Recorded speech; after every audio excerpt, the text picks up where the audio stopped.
things, and we thought that things could change. And I know it's never easy to need somebody. I thought I saw you leaving, but you turned around. Even though your kiss is lonely, you never only count. Now the thought I think will erase it. Oh God, lonely girl, if you could only see me on my knees. You know we never choose the time, it's always out of place. The weatherman's dry, but it always seems to rain on me.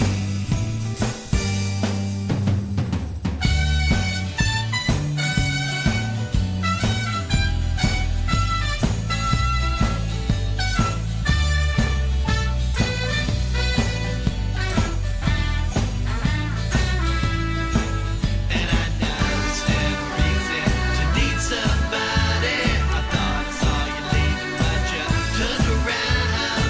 Even though your kiss is lonely, you're not the only girl. And there's nothing in the world that can change things.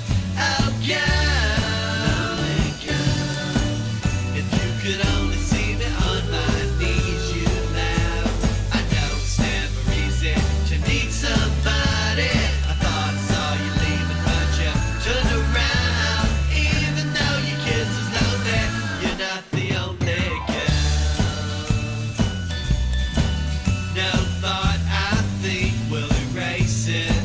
Oh girl, lonely girl, if you could only see me on my knees.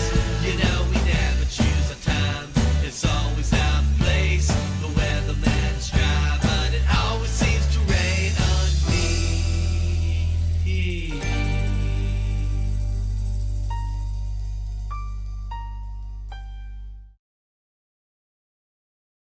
Boys and girls, welcome to Tunesday Tuesday, episode number 88, presented by the Boston Chris Show, featuring me, Boston Chris. And guys, tonight we have a very special guest on our second episode of the night. And we have exactly 12 episodes left of this project. Tunesday Tuesday has been decided to go exactly 100 episodes. And then we are going to start a brand new program called Live and Unscripted with Boston Chris, which will be coming very, very shortly after, I think, the next 6 weeks. We will be doing that. Now, the PoZers are an award-winning band, award-winning power pop band based out of Dallas, Texas. Singer-songwriter Jim Richey, who is our guest this evening, formed the PoZers in 1994 as a vehicle to showcase his songs. And since their formation, the PoZers have released 8 CDs. And as you could tell from the song we just played of theirs called The Only Girl, they have a heavy Beatles influence. And we are very excited to chat with Jim Richey tonight from the PoZers for the first time here on the Boston Chris Show. So let's get into it with Jim. He's waiting patiently backstage. Let's head over there. Jim Richey, how are you, my friend? Welcome in. Thank you. I'm doing great. How are you? Man, I am doing good. So we just played The Only Girl, and I got to tell you, man, I could tell you got some Beatles influence in you, huh? Yeah, absolutely. I mean, they broke up before I was born, but I just grew up with their albums, and they were kind of like my own private indie band because a lot of my friends growing up weren't really into the older stuff, but I was. Big influence on me, especially the songwriting. Man, I'm stoked you're here, man. I'm glad to chat about you and your project, and I'm glad you reached out to be on the show. This is a very unscripted show, so I have no idea where it's going to go. So you ready for the ride? Absolutely. Let's do it. All right, so let's start here. I've noticed the spelling of the word the PoZers is a capital P, a lowercase o, a capital Z, lowercase ERS. I got to know, where'd you come up with that, Jim? Well, when the band, first came together, it was always spelled that way, POZERS, sort of a phonetic spelling, if you will. And then late in later years, just kind of trying to accent the Z because a lot of our friends or fans or whoever was looking for us would misspell it in the Google searches. They'd just spell it with an S. So Yeah. we kind of realized if you put the Z in all caps, then maybe people can find us a little bit easier. And what was kind of the idea behind the name PoZers for y'all? Why was that so important? Well, I put the band together in '94, the beginning of the band, and at the time, at least in the Dallas area, metal was really big. Heavy bands like Pantera and that. So any band that played melodic music like us kind of got immediately slammed with the term posers, or that's poser music or whatever. So we were just sort of tongue in cheek beating them to the punch. So. Yeah, that's why I remember the mid '90s and that being kind of some terminology that we were using back then. What was the Dallas music scene like back in those days when you kind of getting started? Oh, it was all over the place. I mean, you had everybody from Pantera had just broke. Of course, they'd been around a long time in the '80s, but broke with a heavier sound. My good friend Joey C. Jones had been around for a while with Sweet Savage, and then the Glory Hounds, and they were kind of a melodic rock band. The Toadies were coming out. And they had a hit, Deep Blue something. So, I mean, it was just as diverse as you can think of pretty much throughout the '90s. And we were sort of in that time period more of a, melodic rock, sort of a pop punk type band. The music, the live version of us has always been a little bit more raw than the studio version because we can't really replicate all of the harmonies and things like that live. So. Yeah, how much thought goes into that from a studio standpoint? Replication live.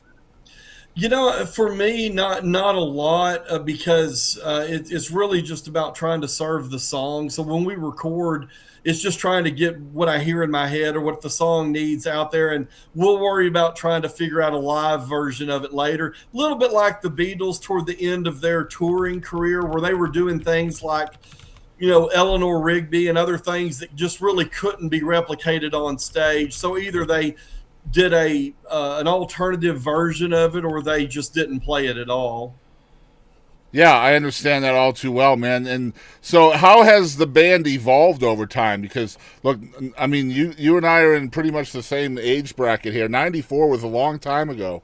So, how have things changed from an artistic standpoint for you guys? It's funny as far as the reflection in the mirror looks a lot different, than it Yeah. did in the '90s. But I put the band together really around my original music because I wanted to put together an original band. And back then, it was hard to kind of get gigs for original music. The covers were always what the clubs were looking for. So we did our share of covers mixed in with originals. But it really just is gone by in a blink of an eye. 30 years, it was like we've just been writing songs, recording songs, releasing songs, and we've sort of rinse and repeat as the years have passed. But in the studio, it's gotten a little bit different. When we started out, we were doing a lot of analog recording, with the 2-inch tapes and all of that. Now everything for the last 15 years or so has been maybe even closer to 20 now has been Pro Tools, which I love that as well. It makes it a little bit easier to record. Yeah, and so what does the song creation look like for you from a writing standpoint before you even get it to the studio? Like, how are you formulating the music? That's a great question. I mean, my style has definitely evolved. I've been writing since I was, a kid, high school and even a little bit earlier than that. And back then I would write a song. I would, come up with an idea while I was playing an instrument, guitar or piano, and then I would just write it right then in one sitting.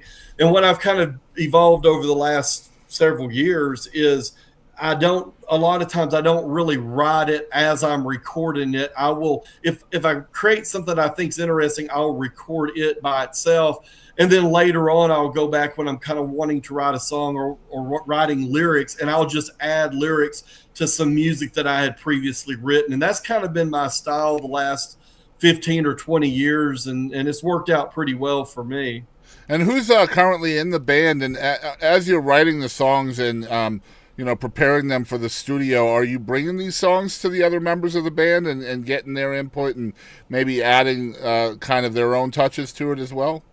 Yeah, well, it's kind of a double-edged sword for me because I grew up as a multi-instrumentalist. I started playing drums when I was 3 years old. My parents were crazy enough to get me a drum set when I was a kid. I don't know how they had the patience to do that, but by the time I can attest that that's usually a grandparent thing, Jim. Usually the grandparents get the drums. That's right.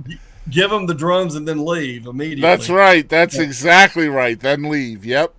So then I started playing guitar at about 12 and then started playing piano about 13 or 14 and immediately began writing songs. So what I've always been able to do is write and then demo them, whether it was on my 4-track or in my studio. Now, I don't really need other people to record the song. So like, for example, the song that you play, The Only Girl, that song there pretty much is just you're hearing me play all of the instruments and do the vocals.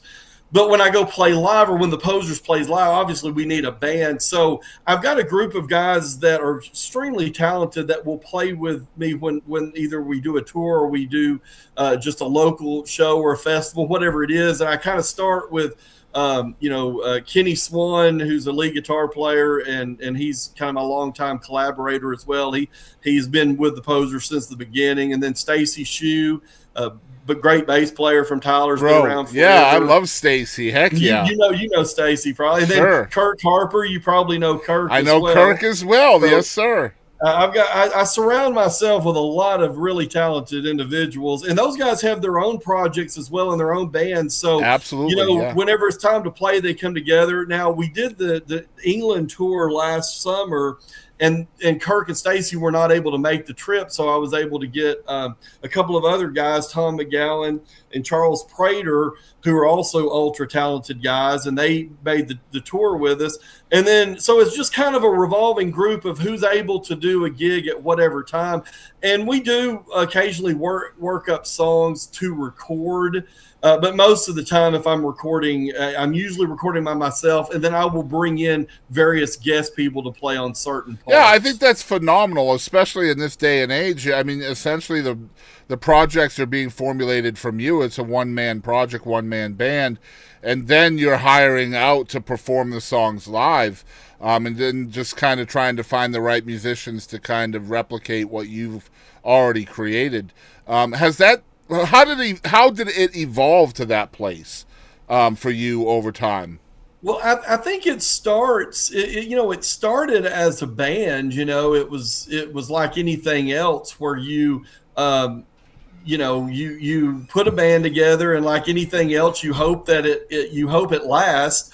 And bands are like a lot of relationships. They don't always last. And so the original band was a very organic band, and then gradually people leave the band and then they're replaced by other people, and it just kind of continues on. I think what helped us really was the internet, because when we started, the internet really wasn't a thing, and we were able to release some albums and get the music out there, and then we started letting the songs kind of do the traveling for us, because people, once we got on Spotify and got into Apple, iTunes, and all of that, we started seeing that people around the world liked our music and liked the songs, even though they'd never seen us play live or never really knew. They'd add the song to their playlist. And so I think that's really what helped us over the years, is just getting the songs out to people who enjoy the songs. Man, I got to tell you, just from listening to The Only Girl, right, being such a Beatles-centric kind of song, it's pretty obvious to me as a listener that influence was meant for that song, that you were trying to recreate a Beatles kind of vibe with that song. And then it just dawns on me, the name of the project is the PoZers. I mean, is that essentially the plan? Like, you're trying to replicate certain influences, certain vibes of bands that you've grown to love over time? Yeah, I don't think we thought that deeply into it. I think it was right. just sort of The joke is, how did you get the name the PoZers? Like, well, the Beatles was already taken, so Yeah. it was a little bit like that. Man, you just take their old name, man, the Quarrymen. They don't need it anymore, right? That's right. Well, and the funny thing, the sarcastic joke, we always had a little bit of a punk edge, because I think one of the double-edged swords to our music is it isn't all of the songs don't sort of sound alike. Right. You'll hear something like "The Only Girl" and it's very upbeat, beatly, and then you might hear a song called "It's All About You," which was off our last album, and it's real sort of punk and rock, heavy rock. So there is a lot of different, because we have a lot of different styles. I grew up in the 70s and 80s, and so I love all of that 70s and 80s rock, and so it does come. And I love country music as well. My dad was a huge country fan, so I was raised on 70s country. And I noticed you've had a lot of the great, in your great interviews, you've interviewed a lot of the really interesting country folks too. So there's just so much that's influenced me over the years. Man, much like your influences, man, we try to show no favoritism when it comes to genre, vibe, gender, color, creed. Doesn't matter to us. Art is art. So yeah, we try to have everybody on the show. Honestly, like, if you want to come on. Let's talk. Everybody has a story. That's kind of my vibe here. And speaking of stories, let's talk about the reason why you wanted to come on, and that's the brand new single. It's called "Her Facade." Tell us about this song, man. What's different about it from your standpoint? Yeah, and we were hoping to have the video ready to drop tonight as the time of the interview. We're not quite there yet, but I will definitely flip it to you first, when it's done, and it should be done within the next week or so, and then you'll have it. And we appreciate you, kind of releasing it on the show tonight. It's a song that we've had for a while. It was originally appeared on our last album, Something Pop, but we went back and kind of recut it and released it. We were asked to be part of a compilation album from a label out of Sweden, and it's called Turning Over a New Leaf. They wanted us to do something for that song, so we did, and recut that song, redid it, and we decided to use it as a as the video, the footage that we shot when we toured England last year. That's what the video is going to be. So there's a lot. We talked about the Beatles earlier. There's a lot of really cool Beatle locations that's in the video, and then clips of us playing this particular song at the Cavern. We were able to play at that historic venue that the Beatles started. So it was just a dream for us to do that. And that's kind of the little bit of the background of Her Facade. Well, I got to tell you, man, there is no bigger treat and honor than to be able to play new music for the very first time anywhere in the world here as part of our show. So I appreciate the trust in that, letting us do that, and for thinking of us to do it. We're really excited to play it. I know the song is out there, but this is a new version of the song, and it is a special version of the song because it's being put out as part of a compilation that I know is very important to you guys as well. So thank you for trusting us with a premiere song. It's really dope. So I can't wait to play it, but before we do, we have our pick of the week that we have to get through as well. This is something I love doing. This is episode 88, so we have 88 picks of the week, which is so cool that we get to learn about new artists and things like that. Sometimes we obviously we're featuring people that we've heard of too. But the pick of the week for Jim is a band called Jellyfish, who I can honestly say I have never heard of, and I am going to blind react this song, which is also going to be fun. The song is called Too Much, Too Little, Too Late. Of all the songs in the world, Jim, why is this the PoZers pick of the week? Well, that was a band. I would, if you haven't heard of Jellyfish, unfortunately they're no longer with us. They broke up, but they released two really unbelievable albums, especially their second album called Spilt Milk, which Too Much, Too Little, Too Late is on.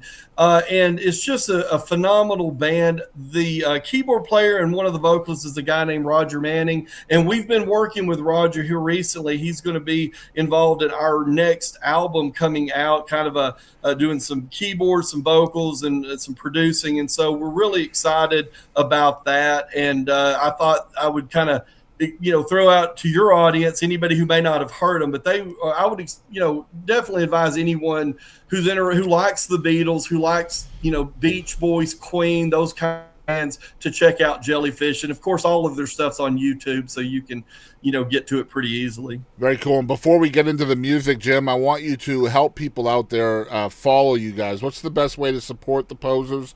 Where would you send them? Because I know you guys are all over the interwebs, but specifically, where's the best place to follow along with the journey?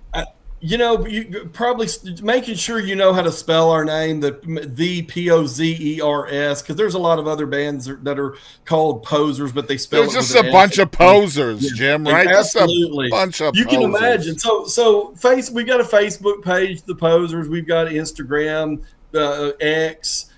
Pretty much any of the social medias, we've got a presence there, and then of course our music's on Spotify, YouTube. I mean, it's pretty easy to find. And then our email address is thepozers@gmail.com.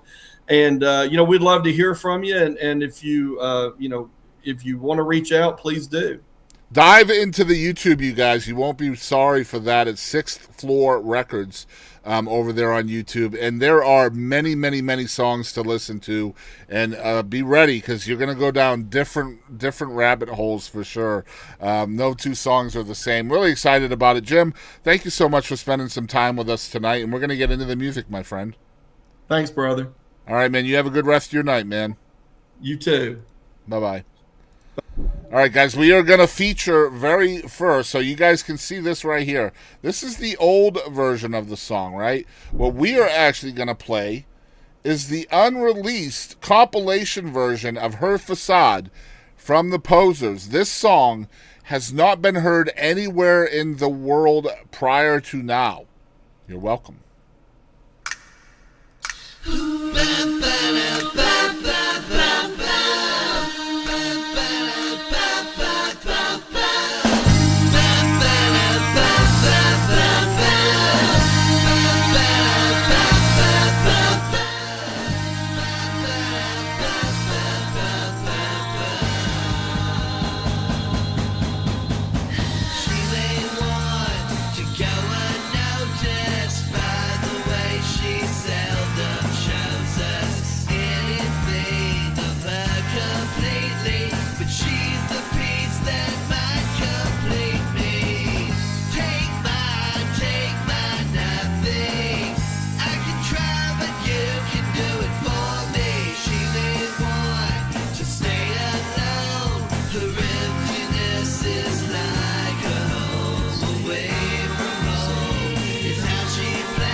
Band together really around my original music. Band.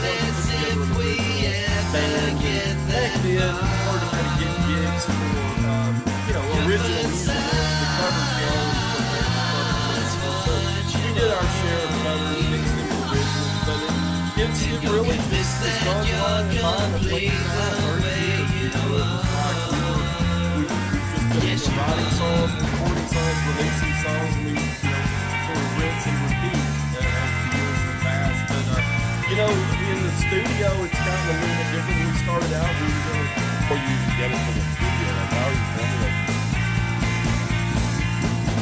Take my nothing, even if it's just for one day, even if you break my heart again.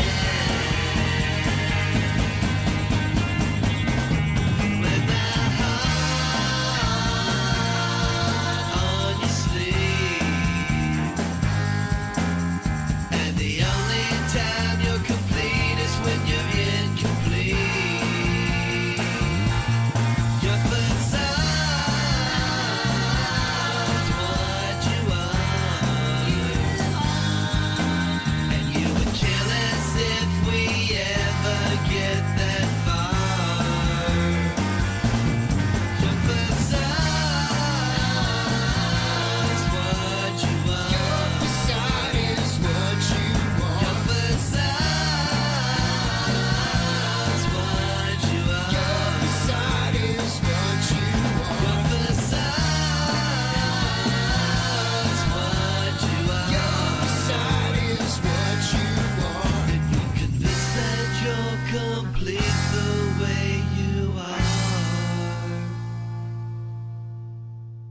All right, there was Her Facade from the PoZers right here for the first time ever anywhere on the planet Earth. I appreciate Jim Richey so much for letting us premiere that song. And of course, the PoZers pick of the week is from a band called Jellyfish. The song is called Too Much, Too Little, Too Late.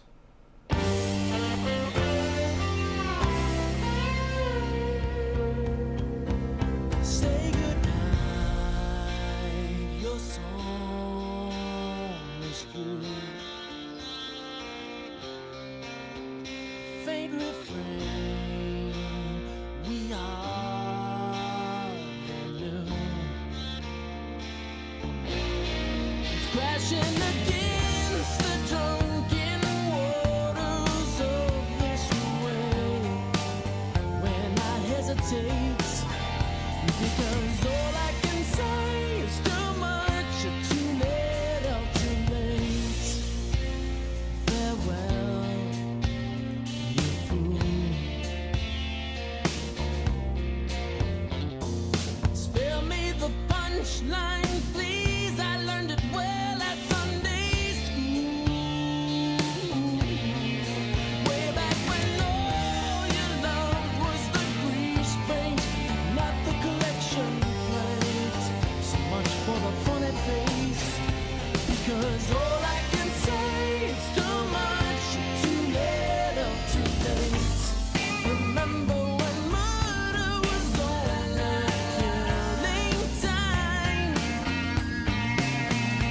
and an axe that grinds was a bitter gulp of strychnine.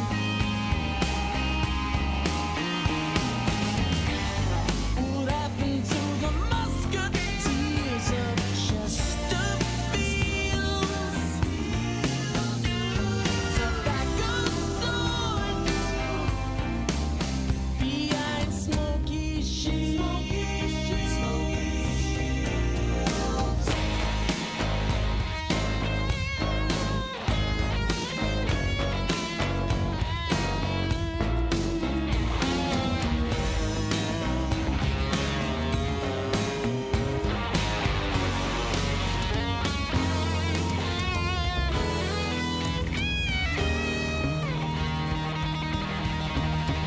Say goodnight, oh song, you're through. Set the needle back and hum a new tune. Faint refrain, make room so soon for noon, until the hook and pull bridge interview. Spell me the fake and not so clever couplets, the ones I would have loved when I was young.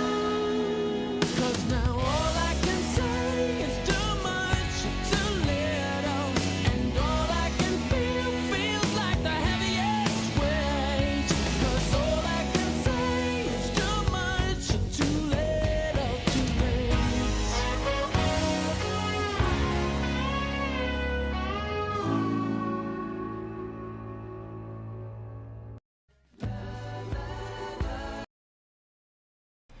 All right, that was the pick of the week from Jim Richey of the PoZers. The song was called Too Much, Too Little, Too Late by Jellyfish.